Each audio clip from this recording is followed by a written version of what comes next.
Continuing coverage on power outages affecting mid-Michigan due to Friday's windstorm. Consumers Energy reports crews from 6 states expect to finish restoring power by tonight to almost all 90,000 homes and businesses affected. Fewer than 5,000 customers remain without electricity, with the majority of those affected in Genesee and Saginaw counties. Customers whose power isn't on tonight should have it restored early tomorrow morning. As we just mentioned, Genesee County was one of the hardest hit areas. TV5's Rachel McCurry talked to residents and Consumers Energy in Flint today.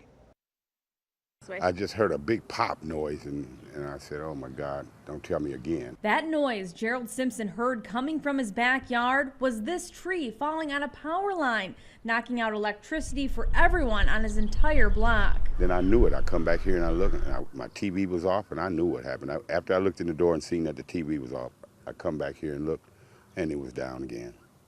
And no power. No power. Since there are a lot of trees behind Simpson's house, he says this wasn't the first time a tree left him with no TV to watch.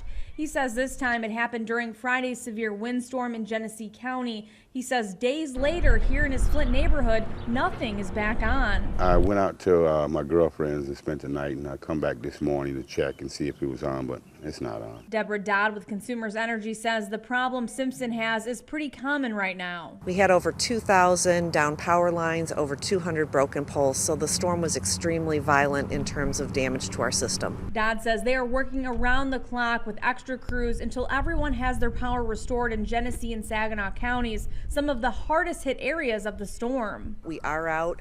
We've got a lot of forestry going on throughout our company.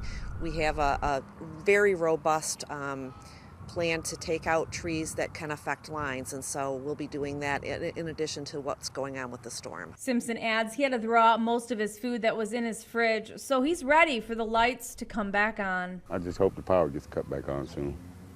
I'm hungry. And Consumers Energy tells us that they'll have crews throughout the night working, and the goal is to have all of the power back on by the morning. Reporting in Flint, Rachel McCrary, WNEM TV5. Consumers continues to emphasize to stay at least 25 feet away from any down power lines.